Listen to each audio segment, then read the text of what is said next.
Assalamualaikum warahmatullahi wabarakatuh. Di sini pada kesempatan kali ini saya akan menjelaskan tentang materi bab 3, yaitu tentang pajak penghasilan pasal 21/26, di mana kemarin sudah dibahas juga ya tentang bab 2, yaitu dengan materi pajak penghasilan. Sekarang pasal 21/26. Apa sih sebenarnya kok pajak penghasilan itu dibagi-bagi menjadi pajak penghasilan pasal 21/26 seperti itu. Mari kita belajar bersama-sama tentang pajak penghasilan pasal 21/26. Apa sih sebenarnya pasal 21/26 itu?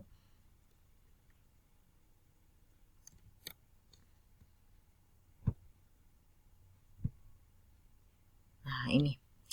Apa sebenarnya ya ini ya? Kita pelajari dari pengertiannya dulu. Pengertian dari PPH 21 atau pajak penghasilan pasal 21 itu apa? Yaitu pajak penghasilan yang dikenakan atas penghasilan berupa gaji, upah, honor, tunjangan, dan pembayaran lain dengan nama dan dalam bentuk apapun, sehingga dengan pekerjaan jasa, kegiatan yang dilakukan oleh wajib pajak pribadi subjek dalam negeri. Jadi di sini saya tegaskan kembali atau perjelas ya, bahwa PPh pasal 21 itu adalah pajak penghasilan itu dikenakan kepada penghasilan di mana penghasilan berupa diantaranya ada gaji, upah, honorarium, tunjangan, dan semua pembayaran lainnya, bentuk apapun yang itu berhubungan dengan pekerjaan ataupun jasa ataupun kegiatan yang dilakukan oleh wajib pajak di mana wajib pajak itu merupakan subjek dalam negeri. Seperti itu. Itu dikategorikan di dalam PPh pasal 21. Dari kalimat ini bisa kalian pahami kan apa PPh 21? Jadi PPh 21 itu saya ulangi lagi, penghasilan yang dikenakan kepada penghasilan yang berupa gaji, upah, honor, tunjangan, pekerjaan lainnya yang itu akan diberikan imbalan berupa pembayaran atas pekerjaan, jasa, maupun atas kegiatan-kegiatan yang dilakukan oleh wajib pajak ya. Wajib pajak orang pribadi di mana subjek pajaknya itu adalah dalam negeri, seperti itu. Bisa dipahami? Jika sudah bisa dipahami, saya lanjut kembali dari materi ini. Nah, ini. Siapa sih penerima penghasilan yang dipotong pajak penghasilan pasal 21 itu? Siapa sih sebenarnya yang merupakan wajib pajaknya atau penerima penghasilan itu? Yaitu diantaranya itu yang pertama ada pegawai tetap ya. Nah, kalau pegawai tetap itu di mana gajinya itu biasanya dikategorikan sebagai penerima gaji itu sebagai gaji yang tetap, seperti itu, kayak gaji bulanan seperti itu. Jadi kayak PNS itu kan penerima gaji tetap, seperti itu. Ada tenaga lepas. Kalau tenaga lepas itu bekerja berdasarkan bayarannya itu berdasarkan pada pekerjaannya. Jadi tenaga kerja langsung seperti itu. Ada seniman kayak seperti itu. Dia ketika seniman itu melakukan kegiatan pentasnya, maka itu dilakukan pembayaran. Jadi gajinya tidak tetap seperti itu. Olahragawan, penceramah, pemberi jasa lainnya seperti itu. Itu kayak ini. Kayak bentuk-bentuk seperti itu dikategorikan sebagai tenaga lepas ya. Kemudian ada penerima pensiun. Jadi penerima pensiun itu juga dikenakan nantinya oleh PPh pasal 21, di mana penerima pensiun itu dikategorikan sebagai wajib pajak orang pribadi. Penerima honor, penerima upah, tenaga ahli ya. Tenaga ahli itu nantinya itu sama dengan tenaga lepas nanti statusnya ya. Ada pengacara, akuntan, arsitek, dokter seperti itu. Itu akan dikenakan PPh pasal 21 atau dikategorikan sebagai wajib pajak penerima penghasilan, seperti itu. Jika sudah bisa dipahami dari jenis-jenis penerima ataupun wajib pajak ya yang dikategorikan sebagai wajib pajak yang akan dipotong oleh PPh pasal 21.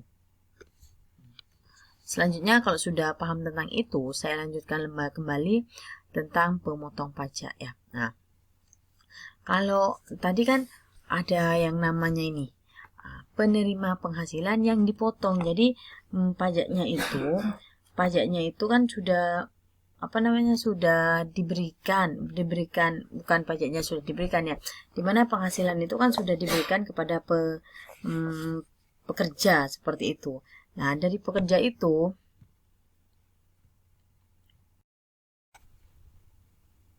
saya lanjutkan kembali ya tentang pemotong pajak. Ini yang harus kalian ketahui dan juga tentang pemotong pajak. Siapa sih pemotong pajak itu? Ya, saya pertegas lagi atau saya jelaskan bahwa pemotong pajak itu untuk PPh 21 adalah pemotong pajak dilakukan oleh pihak ketiga ya, atau penghasilan yang diterima oleh wajib pajak orang pribadi dalam negeri sehubungan dengan pekerjaan atau kegiatan yang dilakukan. Jadi seperti ini. Contohnya kayak seperti gaji ya. Gaji yang diterima oleh pegawai dipotong oleh perusahaan tempat pegawai itu bekerja. Jadi pemotongan itu yang dipotong oleh perusahaan itu dikatakan sebagai pemotong atau pihak ketiganya seperti itu. Jadi selain melakukan pemberian pekerjaan, yaitu melakukan pemotongan atas pajaknya. Siapa sih pemotong pajaknya di sini? Pemotong pajaknya di sini ada pemberi kerja. Pemberi kerja itu orang yang melakukan pekerjaan terhadap seseorang atau wajib pajak, yaitu biasanya pemberi kerja itu membayar yang namanya gaji, honor, tunjangan seperti itu. Bisa juga itu dilakukan untuk pegawai yang tetap maupun yang tidak tetap. Jadi itu pemberi kerja.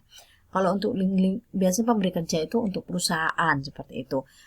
Ada juga kayak pemberi kerja itu ada kayak pekerja buruh lepas seperti itu ada pemberi kerja juga. Tapi kalau di lingkungan pemerintah itu yang melakukan pemotong pajak itu adalah bendaharawan pemerintah, yaitu bukan orang lagi kalau bendaharawan pemerintah, yaitu orang itu bekerja di bagian keuangan, tetapi orang itu bekerja di lingkungan kepemerintahan, ditugaskan sebagai bendahara. Maka bendahara itu melakukan pemotongan pajak atas PPh 21 atau atas penghasilan yang diterima setiap bulannya atau penghasilan yang diperoleh atas pekerjaan atau jasanya seperti itu. Ada dana pensiun kalau dia itu seorang pensiunan, maka yang memotong itu yaitu lembaga dana pensiun. Ada juga kalau yang dari perusahaan, badan atau BUT seperti itu. Kalau bekerja pada yayasan ya yayasan. Nah, pokoknya jika kalian contohnya mengikuti kegiatan organisasi, kemudian ada kegiatannya seperti itu atau programnya, maka ketika mendapatkan honor nanti penyelenggara kegiatannya itu akan memotong PPh pasal 21-nya. Maka penyelenggara kegiatan itu disebut sebagai pemotong pajak seperti itu. Jadi itu ya tentang gambaran dari pemotong pajak. Kemudian saya lanjutkan kembali. Kita sudah tahu apa sih PPh 21 itu, kemudian pemotongnya itu siapa. Kemudian yang ketiga ini adalah subjek pajaknya. Jadi subjek pajak untuk PPh 21 sama halnya dengan subjek pajak perpajakan atau di dalam pajak penghasilannya. Ada orang pribadi ya. Kemudian ada badan, ada bentuk usaha tetap, seperti itu. Jadi sama seperti biasanya, tidak perlu saya ulangkan kembali apa orang pribadi, badan, BUT, seperti itu. Karena kalian sudah paham dari materi yang awal tentang 3 subjek pajak tersebut untuk pajak penghasilan pasal 21. Nah, kemudian, kalau tadi subjek, sekarang objek ya. Objeknya di sini apa aja sih yang dikategorikan sebagai objek PPh pasal 21 ini? Yaitu ini. Sebenarnya ini adalah sebuah bukan elemen lagi, bagian dari jenis-jenis penghasilan yang akan dikenakan pasal PPh 21.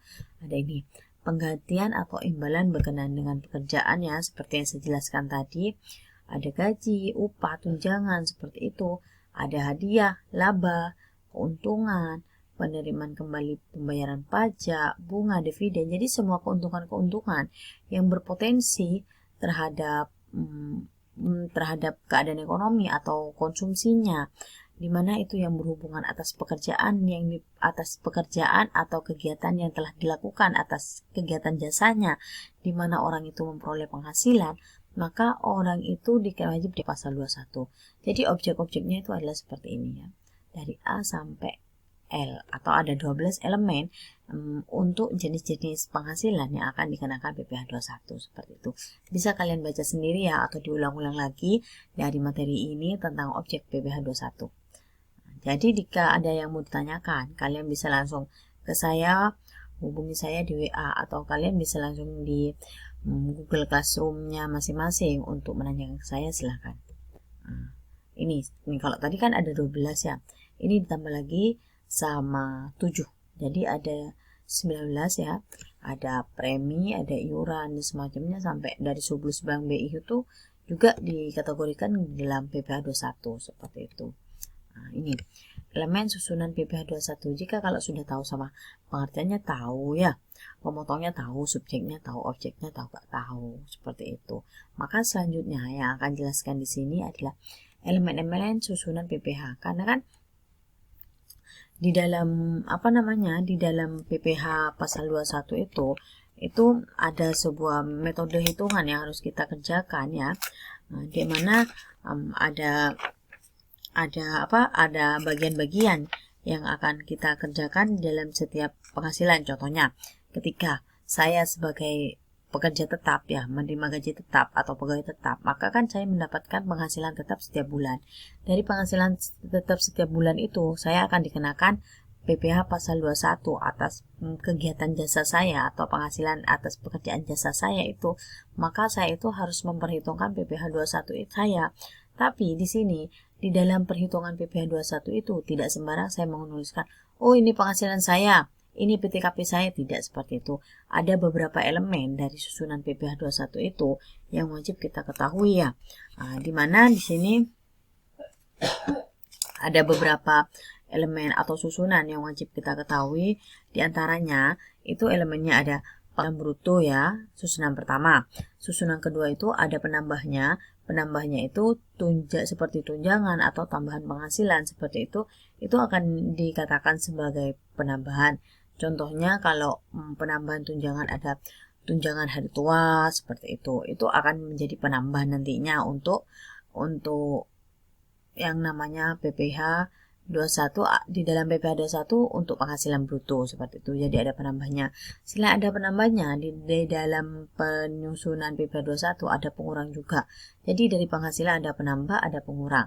Kalau pengurangnya itu ada sebuah biaya jabatan yang pertama yang menjadi elemen pertama di dalam pengurang. Apa sih biaya jabatan itu? Biaya jabatan itu adalah pengeluaran atau biaya selama setahun yang berhubungan dengan pekerjaannya ya, ada biaya jabatan. Biaya jabatan itu sudah ditetapkan besarnya 5% dari penghasilan bruto. Kalau penghasilan brutonya itu lebih dari 500, maka itu maksimalnya ditulis 500. Ternyata penghasilan brutonya jika dikalikan 5% ini itu hanya 100.000, itu dituliskan 100. Ternyata penghasilan brutonya jika dikalikan 5% ini hasilnya 600, maka ya yang ditulis itu adalah 500 jika perhitungan penghasilan brutonya itu diketahuinya per bulan. Kalau sudah per tahun, maka perhitungan per tahunnya itu berubah menjadi 6 juta setinggi-tingginya. Ya. Jika melebihi dari 6 juta setahun, itu jangan ditulis cuma 7 juta. Ternyata setelah dikalikan 5% dalam setahun, jangan 7 juta yang ditulis. Tetapi tetap 6 juta yang ditulis adalah nilai maksimalnya yang telah ditentukan oleh undang-undang perpajakan seperti itu. Itu untuk biaya jabatan. Kemudian biaya pensiun ya. Biaya pensiun ini sudah ditetapkan ya bahwa biaya pensiun itu adalah 5% dari penghasilan bruto dan setinggi-tingginya 200.000 per bulan. Tapi kalau sudah per tahun menjadi 2.400.000 seperti itu. Kemudian selain ada ini juga ada pengurangnya, itu ada iuran kita kayak BPJS seperti itu. Kemudian ada iuran kesehatan, iuran kematian seperti itu. Itu nanti akan bukan iuran kematian ya, iuran-iuran kesehatan pokoknya deh, yang ketenaga kerjaan, jaminan kesehatan seperti itu. Itu dikategorikan juga sebagai pengurang ya. Karena ada juga yang dibayarkan oleh perusahaan, ada juga yang ditanggung oleh para pekerja seperti itu. Setelah itu baru nantinya nilainya, jumlahnya itu akan dikurangi sama PTKP dan akan ketemu sama PKP-nya. Jadi ini adalah elemen susunan dalam PPh 21. Nah, seperti itu ya. Nah, kemudian di sini sebelum kita masuk ada beberapa tarif ya. Memang tidak sempat saya tuliskan di sini di dalam PPT ini ya. Tapi saya mau jelasin aja dulu ya sebentar. Sebenarnya sih tidak terlalu banyak, hanya ada beberapa yang harus kalian ketahui juga. Untuk pegawai tetap ya, itu penghasilannya itu seperti biasa, penghasilan bruto ketemu sama kurangi PTKP ketemu sama PKP, seperti itu ya. Sama dengan penerima pensiun ataupun gaji-gaji yang lain, tapi berbedanya itu untuk pegawai tidak tetap atau pegawai lepas atau pegawai harian itu nanti itu di dalam menghitungnya itu tidak menggunakan tarif lapisan pajak ya, tapi itu menggunakan tarifnya itu adalah 5%. Seperti itu, 5%, tetapi itu ada ketentuannya. Ketentuannya itu tidak dipotong pajak ya, tidak dipotong pajak jika upahnya per harinya itu tidak mencapai 450.000, seperti itu ya. Jika sudah melebihi dari 4.500.000, gini aja deh, karena ini nggak saya tuliskan di PPT, nanti saya selipkan aja untuk tarif-tarifnya. Untuk tarif-tarifnya nanti saya selipkan di di Google Classroom-nya, biar kalian bisa membaca sendiri tarif-tarifnya. Yang penting nanti kalian ketemu sama sebuah ilustrasi atau soal, kalian akan bisa menanggapi sih, oh ternyata ini seperti ini dan seperti ini. Jadi untuk tarif-tarifnya akan saya selipkan di Google Classroom-nya saja, karena saya lupa membuatkan PowerPoint-nya untuk tarif-tarif di dalam susunan PPh 21 ini. Selanjutkan aja ya. Ini ke ilustrasi. Ini saya punya ilustrasi di sini. Ilustrasinya ini ya. Ini jika pegawainya tetap kayak saya, pegawai tetap ya, menerima penghasilan bulanan. Nah, seperti itu. Nah, ini Sony, pegawai pada perusahaan PT Arsa. Statusnya kawin kan 0 ya. Statusnya kan 0. Kalau kan 0 itu berkawin tapi tidak punya anak. Nah, ini memperoleh gaji sebulan 3 juta. PT Arsa mengikuti program Jam Sostek, premi kecelakaan, ya, premi jaminan kematian, di mana dibayar pemberi kerja dengan jumlah masing-masingnya 50% untuk kecelakaan. Oh, Jam Sostek, ini Jam Sostek. 30% ini untuk kecelakaan kerja. Nah, seperti itu. Kemudian di sini PT Arsa menanggung iuran jaminan hari tua setiap bulan ya, setiap bulan sebesar 3,70% dari gaji. Sedangkan Sony membayar iuran jaminan hari tua sebesar 2% dari gaji setiap bulan. Di samping itu, PT Arsa juga mengikuti program pensiun dan untuk pegawainya. PT Arsa juga mengikuti PT Arsa membayar iuran pensiun untuk Sony ke dana pensiun dan pendiriannya telah disahkan setiap bulan sebesar 100.000.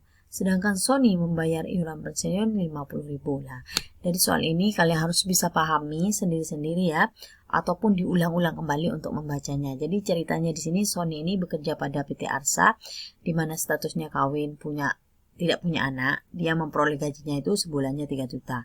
Kemudian mengikuti program-program jaminan kesehatan ya, di mana itu 50% itu dari Jam Sostek, untuk Jam Sostek, dan 30% untuk jaminan kecelakaan ya dan kematian. Itu dibayarkan oleh PT Arsa ya, atau pemberi kerjanya. Kemudian di sini PT Arsa itu menanggung iuran jaminan hari tuanya ya. Nah, setiap bulannya 3,7% dari gaji, sedangkan Sony itu membayar iuran jaminan hari tua juga ya, sebesar 2% dari gajinya setiap bulan. Nah, seperti itu. Kemudian Arsa ini mengikuti program pensiun untuk pegawai. Ingat kan tadi program pensiun berapa tarifnya? Nah, kemudian di sini Arsa membayar pensiun ke dana pensiunnya ya, setiap bulannya 100.000. Sedangkan Sony membayar iuran pensiunnya 50.000, seperti itu ya. Kemudian dari soal ini akan saya bahas sebuah pembahasan dari perhitungan ini biar kalian bisa memahami bagaimana ketika ada ilustrasi seperti ini ataupun dihadapkan dengan orang yang bekerja seperti ini. Kemudian kalian harus menghitungkan yang namanya PPh 21-nya biar kalian tidak kebingungan. Mari kita bersama-sama belajar menghitung dari PPh 21 untuk pegawai tetap seperti itu.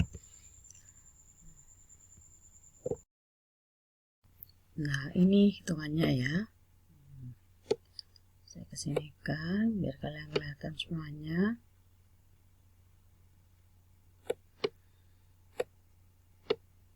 Nah, ini. Jadi di sini perhitungannya, perhitungan PPh pasal 21 untuk bulanan, karena gajinya ketahuannya bulanan ya. Gaji per bulan ya, 3 juta. Kita masukkan 3 juta ke sini. Kemudian di sini mengikuti premi apa aja ya. Ingat tadi ada penambah dan ada pengurang ya. Penambah itu jaminan program jam sostek, jaminan kecelakaan kerja, dan jaminan kematian ya. Kematian dibayar oleh pemberi kerja dengan masing-masing 0,5 dan 0,30 dari gaji. Ini masuk penambah ya. Masuk ke premi jaminan kerja dan premi jaminan kematian. Kenapa ini jadi penambah?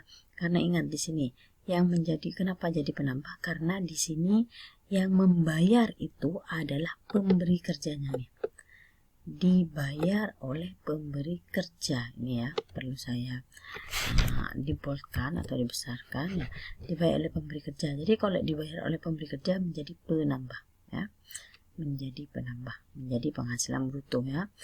Jadi 0,5% sama 30% itu menjadi ini.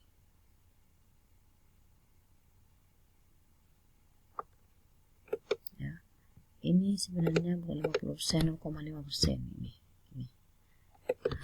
Ini juga 3%. Kemudian PT Arsa menanggung iuran jaminan hari tua setiap bulannya 3,70% dari gaji. Sedangkan jadi ini menjadi jaminan ya. Sedangkan Sony membayar iuran jaminan hari tua sebesar 2% dari gaji setiap bulannya ya. Jadi jaminan hari tuanya ini sebesar 2% dan 3,70% seperti itu. Di samping itu PT Arsa mengikuti program pensiunan pegawai. Ingat. Jadi tadi pengurang ada apa aja? Ada biaya jabatan ya di sini. Mana tadi? Ini. Ini. Pengurang ada, kemudian ada biaya pensiun, baru kemudian apa aja yang diikuti dari iuran itu baru kita masukkan seperti itu kan. Ini ada biaya jabatan. Ingat biaya jabatan tadi kan 5% dari penghasilan bruto. 5% dari penghasilan bruto ternyata 151.200, tidak nyampe 500, berarti dicatatnya 151.200. Kalau lebih dari 500 itu dituliskan sebesar 500 maksimal. Iuran pensiunnya adalah 50.000 katanya di sini ya. Kenapa di sini dituliskannya 50.000? Karena di sini ya iuran pensiunnya itu kan, ingat tadi iuran pensiun, balik lagi ya ke slide-nya. Iuran pensiun, ingat kan ada biaya jabatan, kemudian ada iuran pensiun 5% dari penghasilan bruto. Jadi 5% dari penghasilan bruto ya. Iuran pensiun 50% dari penghasilan bruto setinggi-tingginya 200 per bulan seperti itu.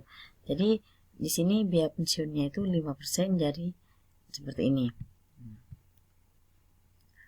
Tapi di sini iuran pensiun itu kan di sini tidak ada penetapannya, tetapi sudah dibayarkan oleh Sony sebesar 50, jadi harus dituliskan di sini sebesar 50. Kemudian ada yang namanya iuran hari tua ya. Ada yang namanya iuran jaminan hari tua seperti itu. Itu iuran jaminan hari tuanya dilihat di situ. Itu jaminan hari tuanya diketahui bahwa itu 3,70% dari gaji, kemudian ada yang 2,0% dari gaji juga setiap bulannya seperti itu kan ya. Di sini kalau dilihat dari ini ya, yang akan dituliskan di dalam di dalam perhitungan di sini yang menjadi pengurang itu ketika itu dibebankan kepada pekerja, itu menjadi pengurang ya. Ingat, kalau penambah itu dibebankan kepada pemberi kerja. Jadi kalau penambah itu dibayarkan oleh pemberi kerja. Tetapi kalau iuran itu dibebankan kepada pekerja, itu menjadi pengurang. Saya ulangi lagi, yang menjadi penambah itu adalah seluruh tambahan yang berupa premi tetapi dibayarkan oleh pemberi kerja. Kalau pengurang itu berupa iuran, tapi iuran itu yang membayar adalah pekerja. Seperti itu. Ini pekerjanya. Ini ada dua. Jadi kalau iuran itu wajib yang membayar itu adalah pekerja. Kalau di sini iurannya diketahui iuran jaminan 3,70% dari gaji, itu berarti diabaikan ya. Yang masuk itu adalah iuran iuran yang dibayarkan oleh pekerja bulannya. Ini kan Sony membayar setiap bulannya. Jadi 2% dari gajinya, jadi 60.000. Nah, 50-nya dari mana? Ini dari Sony kan membayar iurannya sendiri kan. Nah, jadi ini ditambah jadi nilai ini. Nilai ini penghasilan bruto kita kurangi dengan jumlah pengurangnya menjadi penghasilan neto sebulan. Ini sebulannya. Nah, karena ini harus ketahui setahun, kalikan 12 jadi ini. 33.153.600 juta. 600.000 ya. 33.153.600 rupiah. Seperti itu. Nah, kalau sudah ketahuan penghasilan itu setahun, kita jangan lupa hitung PTKP-nya ya. Ingat PTKP-nya tadi Sony itu kawin tidak punya anak. WP sendirinya adalah, wah ini keliru. Ini saya keliru nulis ini. WP sendirinya 54 juta ya. 54 juta. Kemudian tambahan menikah itu menjadi 4.500.000 seperti ini. Maaf saya keliru sini. 4.500.000. Seperti ini. Berapa semuanya? Yaitu yang akan menjadi pengurang untuk Sony ya. Untuk Sony karena kan menikah tapi tidak punya anak, berarti kan menjadi 58 juta kan seperti ini. Ini ya, nilai ini kita kurangi sama ini menjadi nihil kan ya. Nah, menjadi nihilnya berapa untuk nilai itu. Nah, itu kalau nihil atau menjadi minus ya. Kalau menjadi minus itu tidak dibebankan oleh pajak. Jadi ini minus ya. Minus RP-nya ini minus. RP-nya menjadi 24.846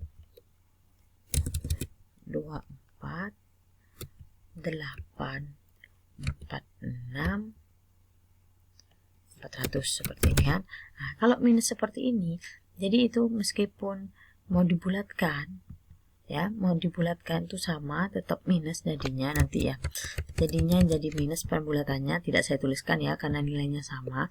Itu kalau sudah minus berarti nanti PPh terutangnya itu tidak ada, sama dengan yang ini juga tidak ada. Jadi ini dikosongkan, ini tidak ada hasilnya ya. Tidak ada hasilnya. Nah, ini dikosongkan. Ini juga dikosongkan nanti. Seumpama ini tidak minus, maka ini mengikuti perkalian di sini mengikuti lapisan pajak. PPh 21 seumpama di sini ternyata di sini sisa PKP-nya itu 7 juta. Nah, kalau 7 juta maka di sini akan dituliskan sebesar 7 juta seperti itu. Nah, berapa hasilnya? Itu untuk turutang setahunnya. Kalau yang sebulannya akan dibagikan dengan 12 seperti itu. Nah, ini akan menjadi perhitungan PPh dalam PPh pasal 21 untuk penghasilan tetap seperti itu, atau penghasilan tetap setiap bulan. Itu ya untuk contoh untuk PPh 21 untuk penghasilan tetap penerima penghasilan bulanan seperti itu. Nah, kalau sudah saya lanjutkan lagi. Ini ada contoh lagi untuk pegawai tidak tetap. Kalau harian, buruh lepas seperti tadi, itu perhitungan PPh tenaga kerja langsung yang dibayarkan secara bulanan. Ada juga PPh 21 ini ada tenaga kerja langsung yang dibayarkan secara bulanan, ada yang tidak secara bulanan ya. Ingat di sini. Dalam perhitungan PPh pasal 21 terhadap tenaga kerja langsung tidak ada pengurang ya berupa biaya jabatan. Unsur pengurang berupa biaya jabatan hanya ditetapkan terhadap pegawai tetap. Jadi biaya jabatan, iuran pensiun ini hanya untuk pegawai tetap. Kalau pegawai tidak tetap tidak ada ini ya. Seperti itu.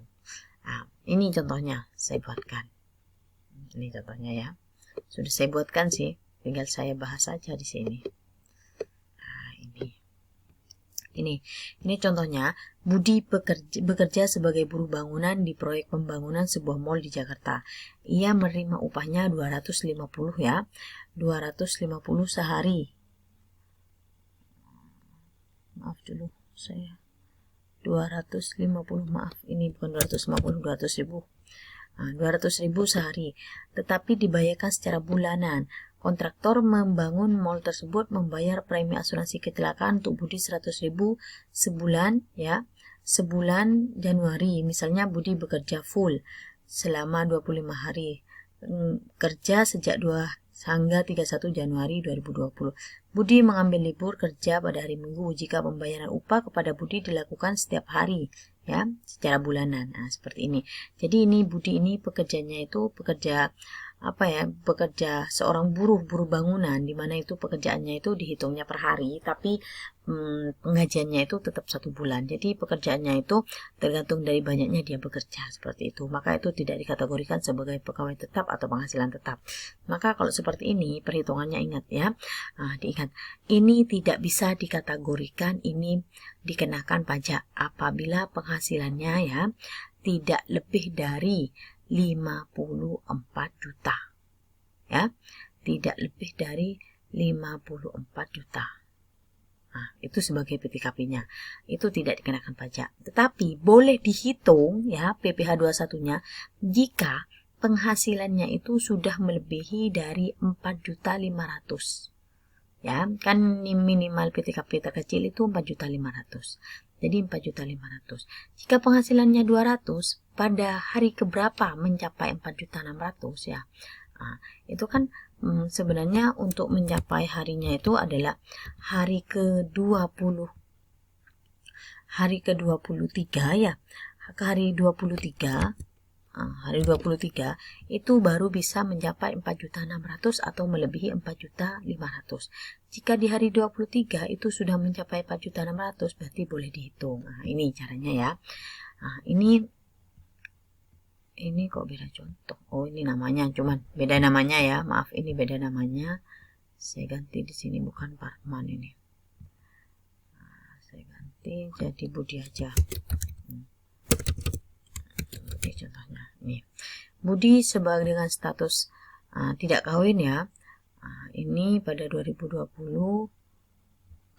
Bentar, kayaknya contohnya berbeda deh.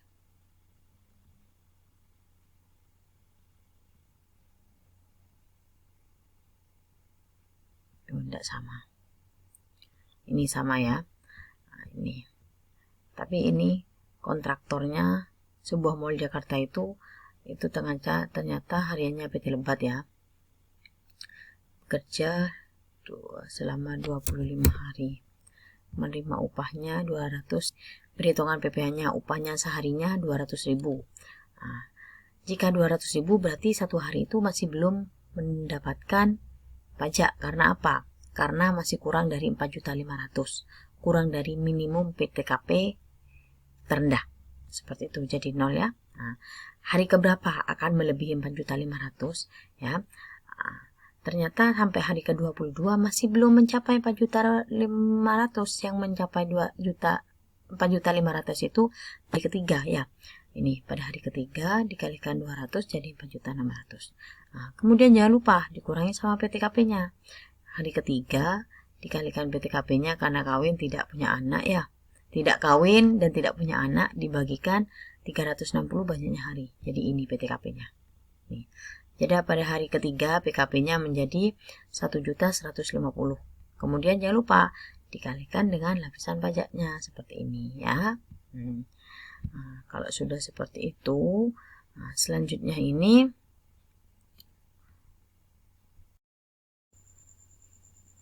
lanjut lagi ya. Lanjut lagi di sini. Mana PPT-nya tadi? Ini PPT-nya. Jadi di sini dari perhitungan ini kan sudah kita ketahui pada hari beberapa yang akan dikenakan pajak, yaitu pada hari ke-23 seperti itu. Nah, ketika hari 23 itu sudah dikenakan pajak dan harus ada pajak yang harus dibayar, maka nanti pada hari ke-24 ya. Ini pada hari ke-24 ya. Ini pada hari ke-23, jadi 200.000 itu 23 dulu, dan jadi 200.000 itu penghasilan perharinya itu dikurangi sama pajaknya pada hari ke-23, yaitu 57.500. Jadi nanti upah bersih yang diterima oleh ini ya, oleh Budi, sebenarnya ini namanya terlalu banyak, ada Budi, ada Jarwo, sebenarnya saya fokuskan satu saja ya. Budi. Nah, ini saya fokuskan ke Budi. Jadi Budi itu bayarnya itu pada hari ke-23 yaitu sebesar 142.500 seperti itu. Nah, kemudian apakah hari ke-24-nya itu harus membayar pajak juga ya? Nah, ketika pada hari kedua itu yang akan dipotong upah perharinya 200, sedangkan PTKP-nya itu 54 bagi 36 yaitu 150.000. Jadi 200 kurangi 10 tinggalnya 50.000 ya. Kemudian ini kenakan lapisan ke-1 yaitu 5%. 5% dikalikan 50.000 jadi 2.500. Jadi pada hari ke-24 yaitu yang dibayarkan itu nantinya 2.500.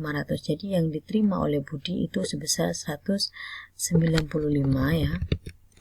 Budi yang akan diterima oleh Budi itu adalah 197.500. Ini yang diterima, yang dibayarkan itu pada hari ke-24 yaitu 2.500 seperti itu ya, seperti ini. Nah, jadi nanti karena kan di sini pekerjaannya 25.500 seperti itu. Nah, itu sudah cukup untuk laporan per 1 bulan. Nanti untuk bulan berikutnya itu tidak bayar dulu sampai hari ke-22. Hari 23 baru bayar, 24 sama 25 juga bayar. Seperti itu perhitungannya ya. Karena itu bekerja fullnya dalam 1 bulan hanya diketahui 25 hari. Seperti itu. Nah, kalau sudah bisa paham untuk pekerjaan yang penghasilannya tetap dan penghasilannya itu tidak tetap atau dibayar harian maupun berdasarkan pekerjaannya, maka itu akan perhitungannya seperti ini ya. Saya lanjut lagi. Kalau sudah tahu tentang cara menghitungnya, kemudian kita melakukan pembayaran dan pelaporan ini itu disampaikan melalui SPT atau surat pemberitahuan. Berfungsi untuk apa? Yaitu ini untuk melaporkan pembayaran atau pelunasan pajak baik yang dilakukan wajib pajak sendiri ataupun melalui mekanisme pemungutan yang dilakukan oleh pihak pemungut atau pemungut atau pemotong. Jadi SPT itu nanti di mana SPT itu akan memberikan fasilitas kalian semuanya untuk wajib pajak untuk melaporkan pembayaran pajak ataupun nanti melunasi, kemudian itu pembayaran dari semua potongan-potongan perpajakan sampai melakukan pemungutan pajak, itu semuanya direkap di dalam sebuah format, yaitu format SPT. Kalau dulu format SPT itu bentuknya masih tabel atau kertas, di mana kita itu harus mendatangi KPP untuk meminta yang namanya SPT untuk melakukan bukti bayar atau bukti pelaporan seperti itu. Ini bentuk SPT ya. Nah, ini bentuk SPT. Nah, ini nanti saya sisipkan juga di Google Formnya tentang SPT, bentuk form SPT-nya ya, seperti itu. Tapi sekarang tinggal kita buka di linknya di JP Online ya. Linknya di JP Online ini saya paparkan di sini juga ya. Di JP Online. DJP. Ini DJP. Ini saya paparkan link contohnya ya. Semoga aja jaringannya kuat. Nah, ini dah.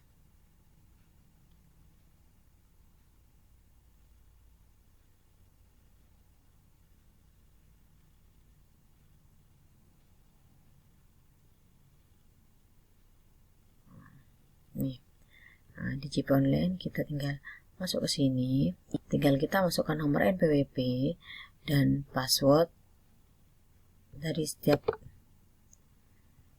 dari DJP. Buka di DJP online itu di linknya kita masukkan NPWP dan password kita, kemudian di situ kita isi berapa penghasilan kita, status kita tuh apa, kawin, berapa anaknya, seperti itu. Nanti kita muncul sendiri berapa hartanya, berapa hutangnya. Di situ nanti akan ketahuan berapa pajak yang harus dibayar, seperti itu. Tidak perlu kita mendatangi KPP untuk melakukan pembayaran SPT. Kalau dulu itu pakai datang ke KPP ya, seperti itu.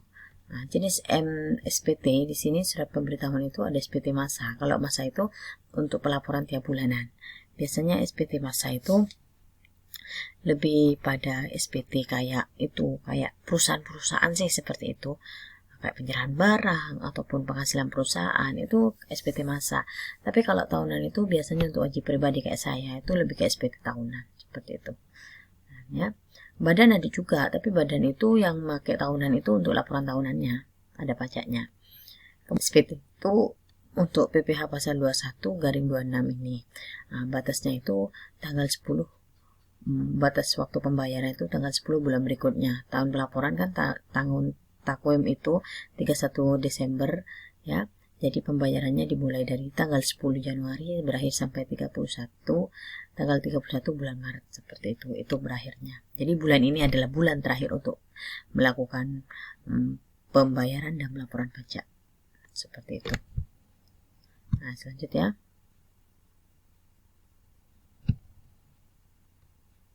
nih. Nah, tadi kan di PowerPoint pertama kita harus membahas PPh 21/26. Apa sih Bu 26-nya? Paham ya? Meskipun ada yang masih belum paham, boleh dibaca diulang-ulang kembali ya. PPh 26-nya. 26-nya itu sama. PPh 21 itu adalah /26, yaitu sama-sama penghasilan ya.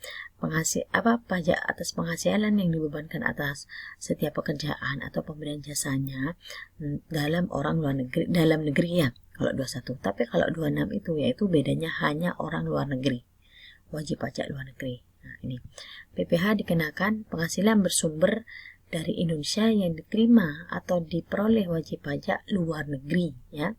Jadi itu orang dari Indonesia usahanya, tapi itu wajib pajaknya luar negeri selain bentuk usaha tetap di Indonesia, seperti itu. Nah, BUT di sini merupakan subjek pajak juga ya. Nanti itu sama diperlakukannya itu sama dengan subjek pajak badan pada umumnya yang berlaku di Indonesia, seperti itu. Ya, jadi kalau 26 itu sumbernya luar negeri bukan dalam negeri ya.